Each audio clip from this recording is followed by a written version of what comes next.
Welcome to Eugenio Maslowski in Positivo.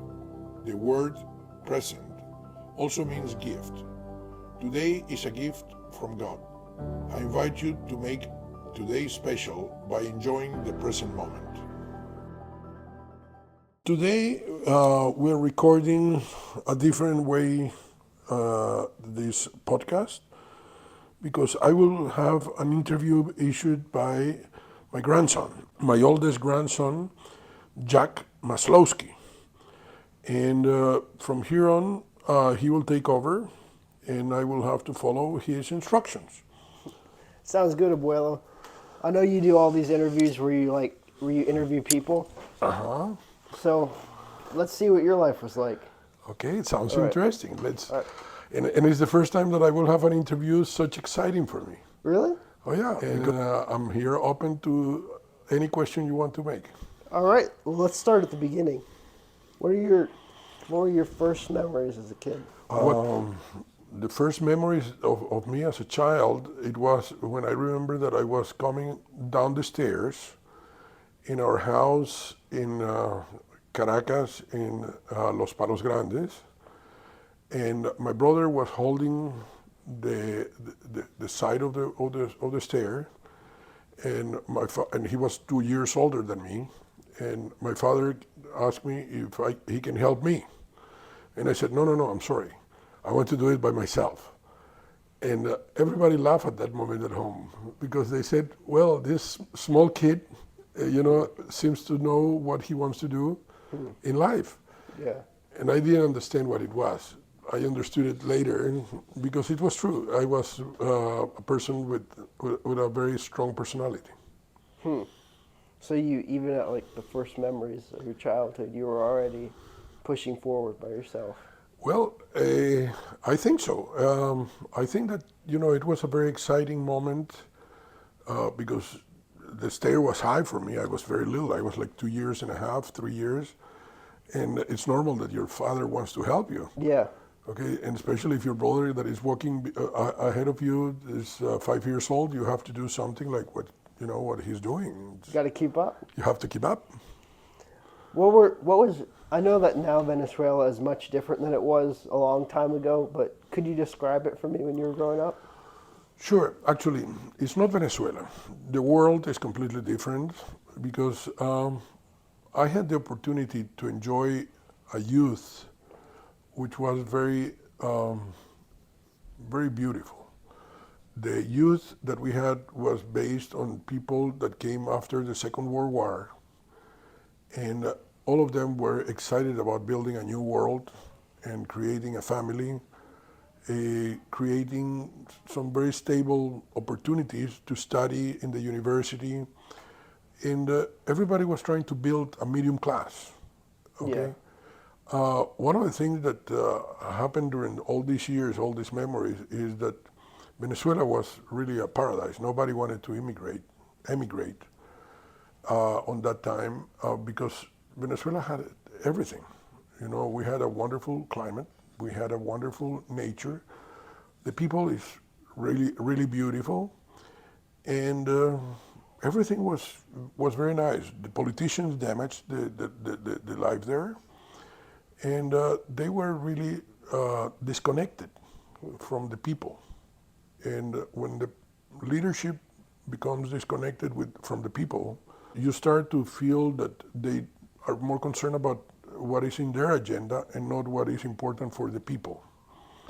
Actually, there was a president called Rómulo Betancourt, and once a newsman from Time magazine came to visit him and said that Rómulo Betancourt invited him to go by car to visit some locations.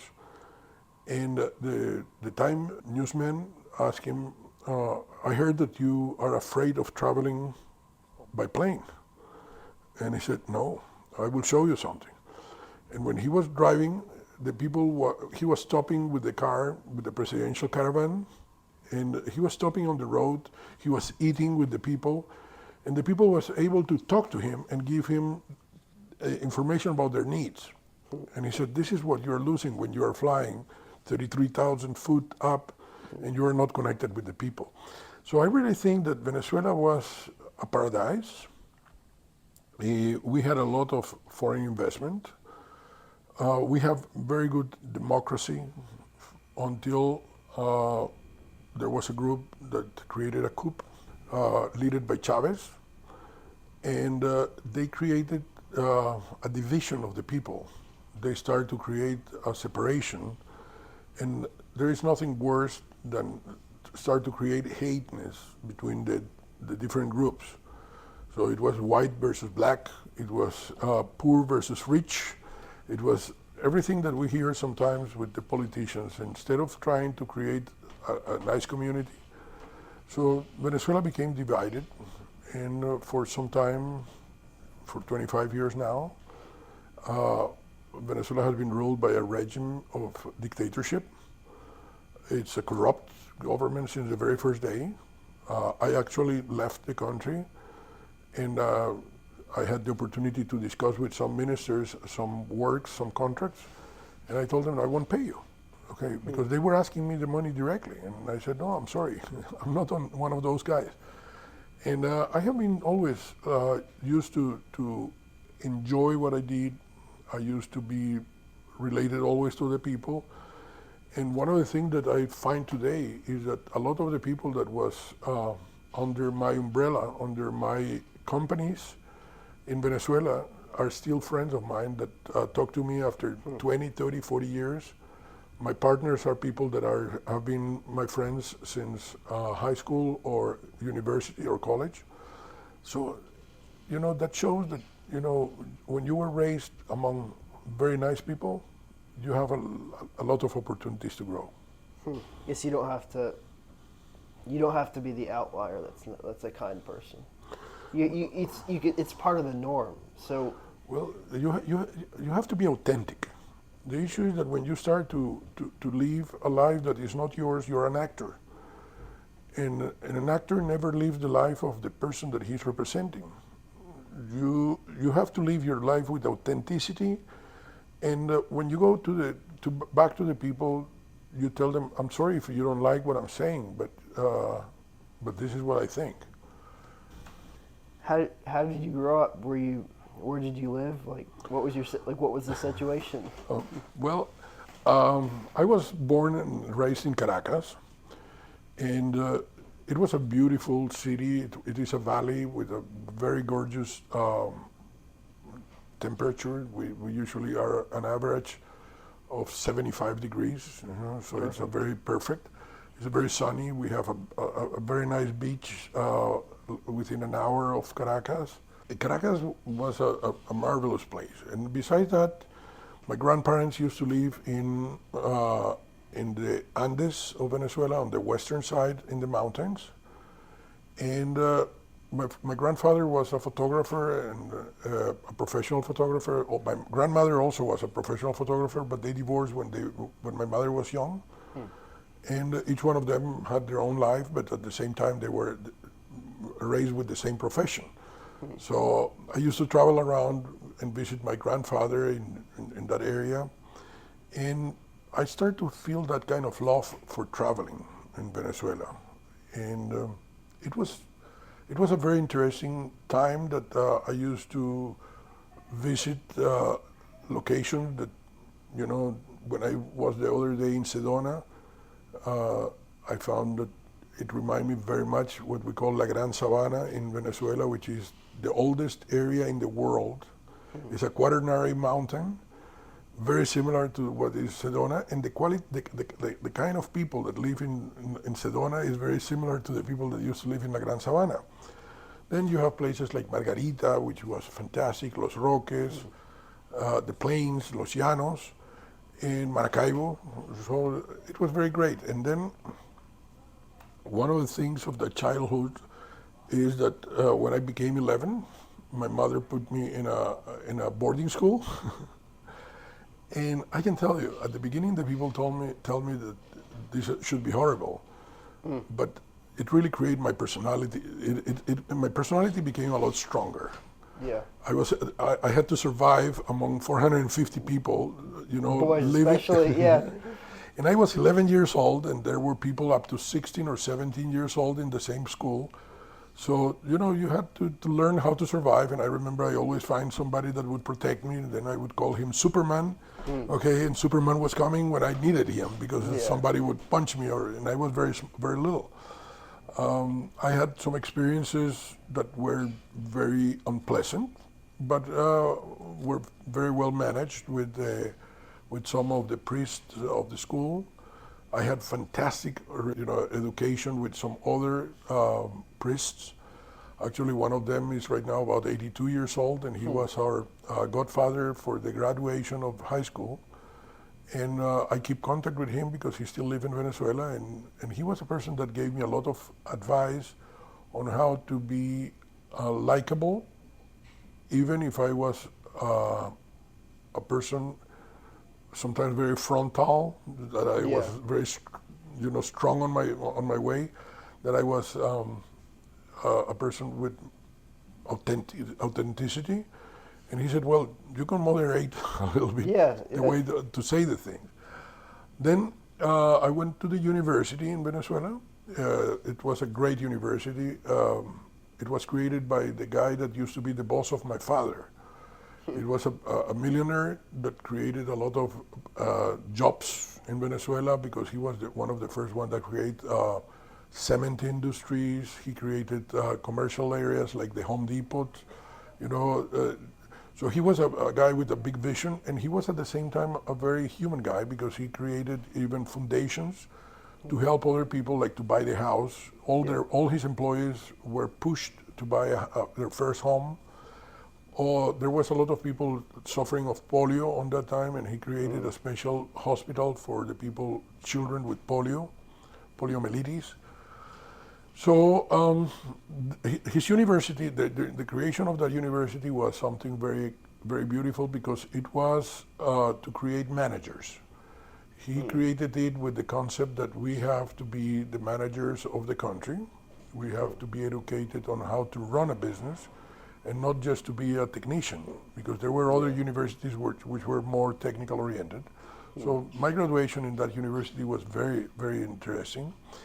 And then when I graduated, the first job I got, first I went for an internship in a refinery. And when I saw the refinery, the hot weather, all the activities that I had to do, I said, this is not for me. I'm a networker. Yeah. So what can I do here in a refinery in the middle of this hot weather? It's like to be in Texas in summer, It was really hard, and I came to the guy and I said, "Can I ride a motorcycle at least instead of coming on these vans?" "Are you crazy? This is security. You have to dress all the helmets and everything." And I said, "Then this is not for me. Thank you very much for the internship, but I'm leaving." And I went to work for Dow Chemical. Dow Chemical was extraordinary. It was my first school, and after 3 years, I got the job with a Venezuelan group called Cisneros Group. I spent 5 months with them.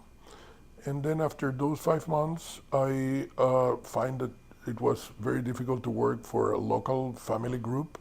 So I went to a corporation that, in that case, Monsanto gave me the opportunity. And when I was 28 years old, after I was already the president of Monsanto in Venezuela, they offered me the job to be the president of Monsanto in the Soviet Union, and I became an international guy. It was very interesting because that created in me that kind of global sense of the life. Yeah. This is a summary of my childhood. I don't know if that's a pretty long childhood. Well, it's fantastic. It was a childhood that it was always very intense. Yeah. Definitely just wasn't like a sit around sort of childhood. Right. You were always doing stuff. Did you play sports growing up? Oh yeah, sure. I was a goalkeeper in the soccer game, what we used to call football in there. I was the goalkeeper for the team of the university.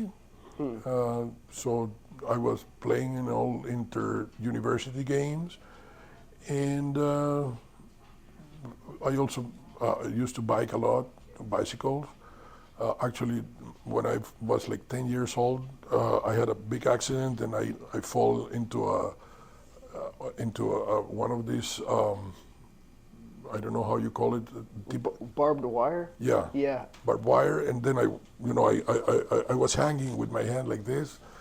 So it was fun because then they took me to the doctor, and the doctor was in a party, so he came from the party and said that he didn't have time to put anesthesia. So he had to stitch me in live. So it was an interesting experience, very painful. Yeah. But it was good, and that shows me that you have to be careful as a young person and enjoy. So I used to do a lot of regular things. I used to make gyms in the high school when we were in the boarding school. I was there also playing soccer, and I was also the goalkeeper of the team. So it was fun. I really had fun Yeah. with sports also. Did I you- never was a professional. Yeah. I've seen recently, just looking around at all the pro sports players. There's the high school guys, the college guys, and then one or two of the college guys makes it to the pro guys. Right. Like it's no joke. And really, it really is very intense because to become today a professional in sports, it's already engineering. It's not a simple wish. They even have like sciences of like There, this type of this build can do this. It's pretty crazy. it's very well. They study the people. They study the food. They study what they can eat, how they have to sleep, how they have to exercise. At what time do they have to exercise? So today is a very complex world. Were you like a sociable kid? Like, did you have all the friends? Or were you Well, my just brother quiet? my brother was a lot more sociable than I was. I always liked more to be. I was more like your dad at the beginning. I was a person that used to be more involved in reading and doing my work. But I always have few friends, but very good friends. Friends that last forever. So a lot of them are my friends since I was 11, and we still get together.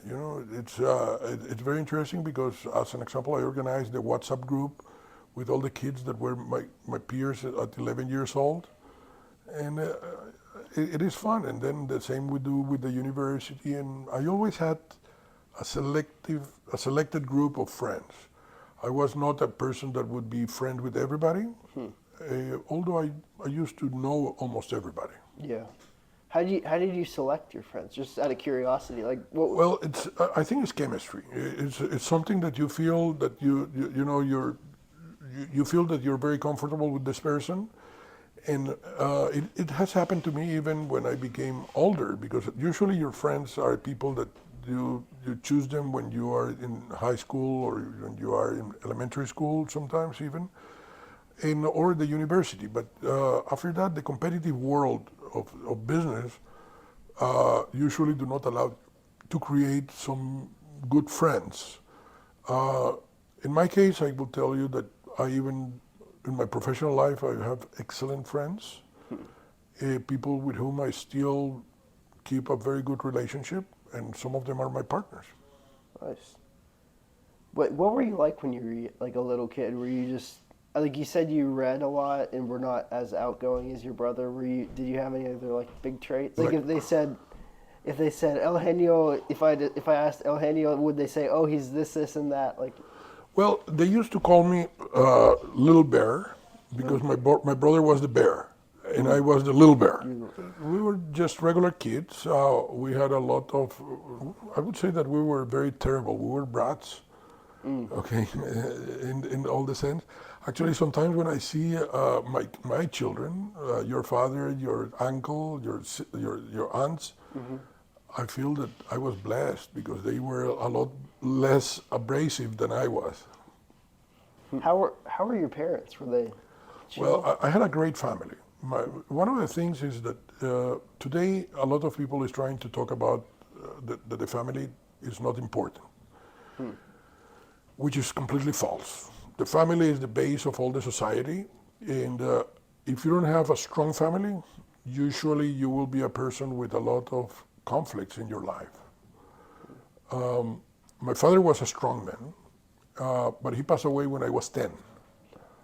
Okay, and he was a person that was a lot older. He was a very mature person when I was born, because I was born when he was 54. So he passed away when he was 64 of a heart attack. And but I remember him like a strong guy, very demanding, and when he would say no, it was no. My mother was a lot more our friend. She was involved with us in all the tricky things. She was a very lovely lady. Everybody loved my mother. She was like Lucy Ball, which is an old film. So she was very likable to everybody, and she was a real great mom. She was fantastic mom. Then when she was about 42, 43, something like that, she met my stepfather, which was Pancho. Okay, my father was Nicolas, like your uncle. Then my mother was Natasha, and my stepfather was Pancho, Francisco. And Francisco was a great person. He really helped me a lot during that transition from my teenager ages and all that. And he was there always to support. Did you ever go on? You said how you went through the mountains. Did you ever go on any other like big trips, like out of the country or anything? Well, when I was living in first, since we were kids, my mother took us always to New York for summer, because my grandfather moved from Andes, from the mountains, to New York, to a small town called Nyack. So every summer we would go to New York and spend it there in this little town. And I remember for me was impressive because the first time I saw a World Fair was the World Fair in New York in 1960 plus. I don't remember what was exactly the year. And from there on I decided that this is an event that I want to go as much as I can. And I have been in several of those world fairs. Sorry, just out of curiosity, what do they do at the World Fair? At the World Fair, they show every country from the world, and it's like a big Epcot, okay? But the countries are showing what are they doing for the world for the next 5 years or 10 years or 20 years. So they start to show technologies, they start to show the trends where the world is going. So the World Fair is some way that is very interesting. The last one was in Dubai in 2022, the next one is in Osaka, Japan. The previous one was in Milan in Italy. I was also in the Spanish in Sevilla, and then the New York one. So it's a very interesting opportunity to go. And besides that, when I was transferred to the Soviet Union as a president of Monsanto, I started to travel a lot in Europe because I considered that was the best opportunity to travel in Europe and do mountain ski, go to places like Greece for the beach. So I have been very fortunate to travel, and I would say that I probably have traveled at least to 60 countries in my life. So I have been blessed in that sense, and I always mix with the local culture. So I try to go, as an example, when I was in Japan, I decided to go to Kyoto because my meetings were in Tokyo. But then Kyoto used to be the imperial capital of Japan, and they have all the temples and they have all the traditions of Japan. So I went to Kyoto, and I decided to stay in a ryokan, which was what today we call an Airbnb. Okay. On that time, the Japanese version of an Airbnb. Japanese version of an Airbnb, and then you used to sleep in the floor in a tatami, okay, and your walls were of rice paper, so you hear everybody. So if somebody punches you, it comes directly through the wall, and there were no private bathrooms, so you had to go to the same bathroom with everybody. So it was an interesting experience, and then I went to all the temples. And the same happened everywhere that I used to travel. I used to go to the places where the markets where the people go to eat or to buy their food, or I try to jump in a regular bus that rides in the city with regular people. So, the opportunity is that you really understand the culture of each place, and it's fantastic. So I have been blessed, and I have been traveling a lot in my life. And then when I returned to Venezuela after Chernobyl, because I left the Soviet Union when Chernobyl occurred, because I really didn't know what was Chernobyl, and I didn't know how it can affect my family. So I quit Monsanto, and I went back to Venezuela, and I was hired by a local group. So I had the opportunity also to travel a lot with this local group, because I was in charge of all the exports and all the institutional relations of the group. So I had opportunities to meet very interesting people. I met the Emperor of Japan, I met Fidel Castro, I met Emperor of Japan? in person, Emperor of Japan. I have pictures with the Emperor of Japan, I have pictures with Fidel Castro, I have pictures with a guy like the cosmonaut that was in the first mission, Soyuz Apollo in the space, Alexander Leonov. So I had the opportunity to meet really interesting people. Really, yeah. What was the Emperor of Japan like? The Emperor of Japan was a regular person. Okay, the issue is that he's the emperor, and everybody is shaking. Actually, a few days ago, I met some Japanese girl when I went to Arizona about 2 weeks ago, and I was on a hot balloon experience, and in that experience was also a Japanese lady with her husband, an American guy. And I said, hey, I met once a very interesting guy from Japan, and I showed her the picture with the emperor. And she said, oh! Yeah, that probably blew her mind. Yeah, because she said the only thing I ever seen him was on TV, but you shake his hand. She probably loved that. Where did you go to school? Oh, you went to the boarding. What was the name of the school? Liceo San José de los Teques. Okay, it was about an hour away from Caracas. It was in the mountains. We didn't have hot water. We always take showers with cold water. We were 450 students in the same school. So we had 3 floors with 150 people sleeping in the same room. 150? 150. So it was an interesting experience. Yeah. It's for like a big camp. It was like a big camp. As always, we interrupt here our conversation to read a motivational quote related to the subject we're discussing today. Our weekly motivational quote for this podcast is from a young British actor called Tom Hiddleston. And it says as follows: my grandfather was my hero. He taught me to be brave and to always maintain my integrity. If there is something I take from this quote by this young British actor, is that our job, besides spoiling our grandchildren and leaving the hard work to their parents, is to pass to our family values, ethics, and morals, as they are our living expression in the future. This is our legacy. We were talking before about how Venezuela and the world in general has changed from what it was just after the Second World War to where it is today. When did you know that the Venezuela that you had as a kid wasn't going to be there anymore? It's interesting, very interesting question, because one of the things that you realize at a certain point is that being part of the baby boomers, which was my generation, made us grow as a happy kids. Okay, we were really happy kids.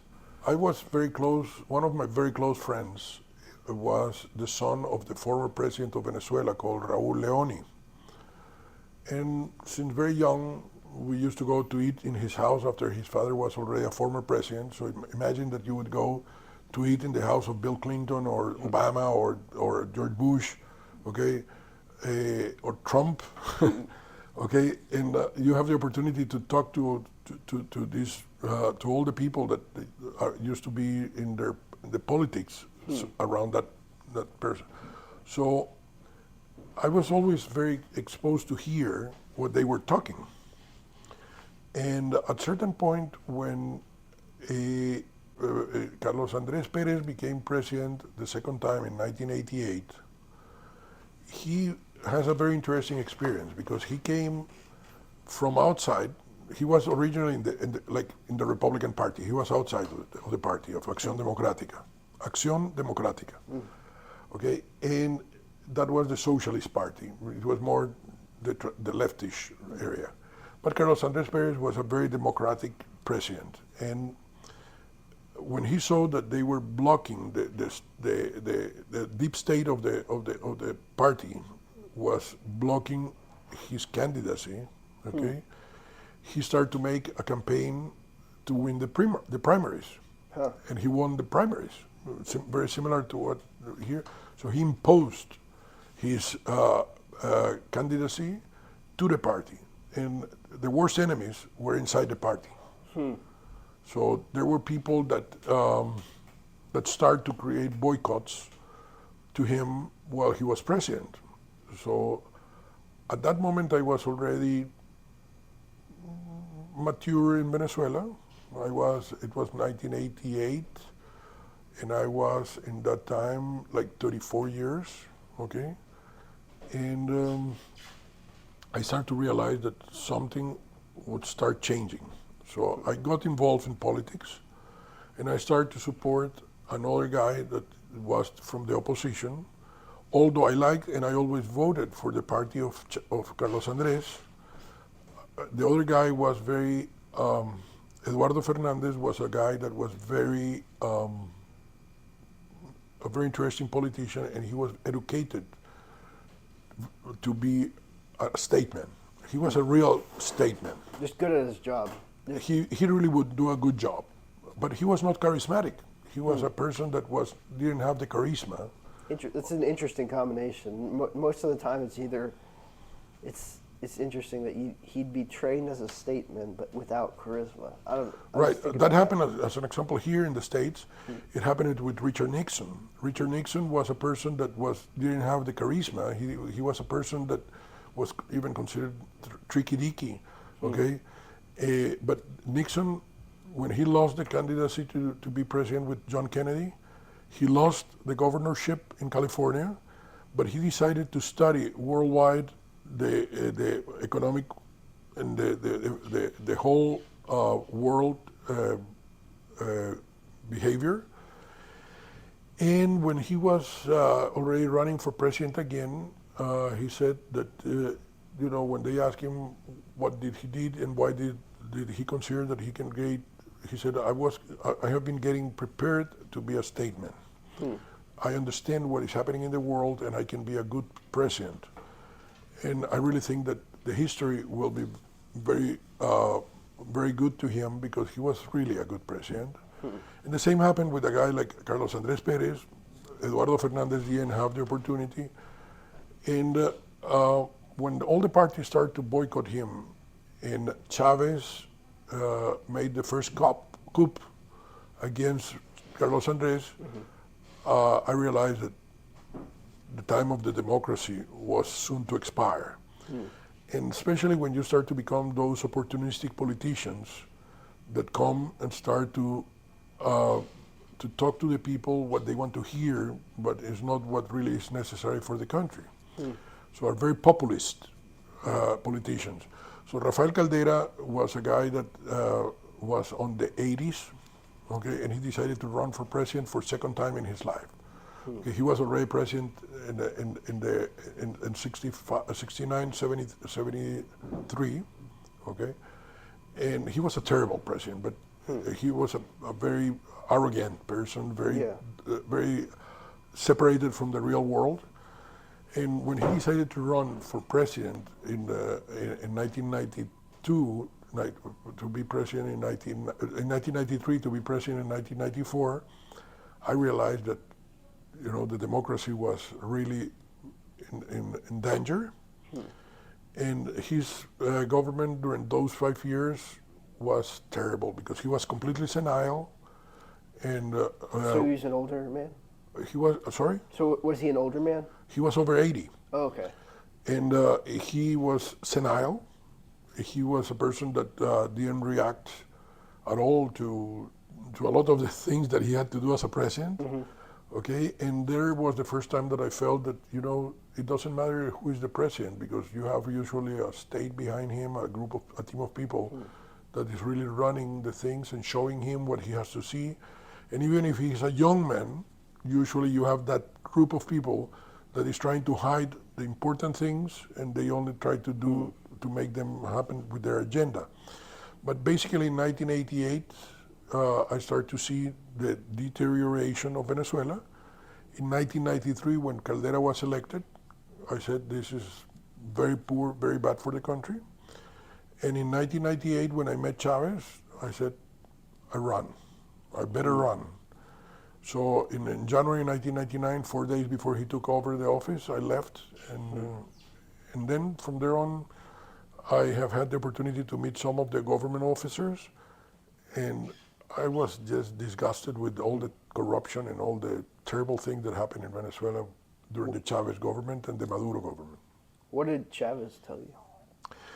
Chavez told me that the revolutionary process of Venezuela would be different. And I said, hey, there is no difference in the revolutionary process. The revolutionary process usually, and Nixon defined it very well in his book called Leaders, because Nixon described all the leaders that he met while he was Vice President of the United States and while he was President of the United States.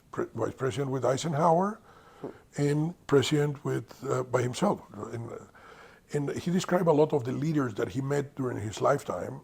And one of the things that he explained very clear was, he said, the revolutionary people is excellent to destroy the system, but they have no glue on how to build anything. So when Chavez told me that the Venezuelan revolutionary process will be different, I said, this won't be better than the Soviet Union, or it won't be better than Cuba. And I already was in Cuba several times before. So I said, man, it's time to leave. So I packed. All right. And I came to the States to live here in 1999. So when you were working for Monsanto and just in other companies that you worked for, did you learn anything in particular any lesson from the corporate world in general that just stuck out at you that, like, I wouldn't have learned that anywhere else? Yes. First is the behavior. Because one of the things is that you learn that, the people that is working in a company like Monsanto or one of these large corporations, everybody want to impress the boss. Everybody is working for the big guy, the boss. And when I met Dick Mahoney, I realized that Dick Mahoney was exactly the same as any person that I can meet. And before that, in Dow Chemical, some of my bosses were really terrible. I had some fantastic bosses, like Enrique Sosa or Carlos Andrade, okay, but I had some others that were terrible, okay. And I learned what I didn't like to be when I would be running a company. The same happened in Monsanto. In Monsanto, I had some fantastic bosses, but I also had some bosses that were really something that I cannot even keep in my memory. So, I would say that working in a pyramid is something very interesting to learn in this kind of corporation. The next thing that you learn is that the business do not belong to you. Even if you are a person that at a certain point you think that you are important because you are selling $200 million, $300 million in some products. Okay, those are products that do not belong to you. Those are products that belong to the corporation, and you are just there for that period of time. But who does it belong to? It belongs to the shareholders. It belongs to the company. It belongs to but you are there not to be. You're just responsible to do something for some time. So you don't have to take ownership on those kind of things. And a lot of people think that, I take ownership because this company cannot function without me. No, it's not true. You're just there in a position that you're responsible for some job and you have to do that job. Okay, and that happened everywhere, because even the family company, when I was working there, after I left, even if I started some very interesting projects, as they were my projects, some people just left them die, because it was not their project. You know? So the envy is something that you learn very much. And remember that in the pyramid of the corporation, while you start to get higher, you're more exposed to be shut down. Because there is a large base of people that want that job. So you start to find that a lot of people is shutting the big ones. Taking pop shots. Because they really want to. So the corporation, on the other side, the discipline, the administration, the organization, the way to get to become a manager of your own interest in the sense of paying taxes, of doing the things properly, you learn a lot. You become a disciplined guy. You become. I was able to understand the whole picture because as a general manager, I was able to know that sometimes it's more important to make a sale. Another time it's more important just the administrative side. Another time is the financial side. Another time is the legal side. So you know what today everybody calls compliance. Oh, we always have compliance. You know, the issue is that you have to learn how to manage everything within compliance. You have to learn how to do the things within an approval audit, because the audits are something that can happen. So, how often did you get audited? well, usually you were audited at least once or twice, once a year or every 2 years. Were they a pain, or were they just like something we're doing? Oh no, they would be very painful because they need to find problems. They are paid. The auditors are paid to find some mistakes, and then they will create a big problem of the mistake. So, you know, it's part of the life. It's a part. The important thing is that you correct those mistakes for the next audit, because the first thing that they will do in the next audit is that they jump to check the mistakes that you made the last time. Right. Has any major, so when you were young, you have a certain perspective on life. You look at life in a certain way. Has any major event that's occurred in the world changed the way you look at life? Sure. Can you name just a few? Well, I can tell you, the first time I met a guy like Fidel Castro, or a guy that, you know, when I was in the Soviet Union, and I start to realize, man, this is not the way I want to live. I need my freedom. Freedom for me is something that God gave me, and there is no human being that can take my freedom from me, because I believe in God. Yeah. And I'm very faithful. So for me, the freedom is the best gift that we have received from God.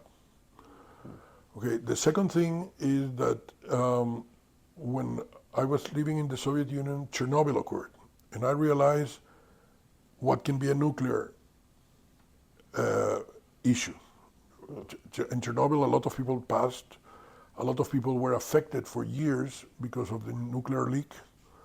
So for me, Chernobyl was something that really was a break point in my life. Okay.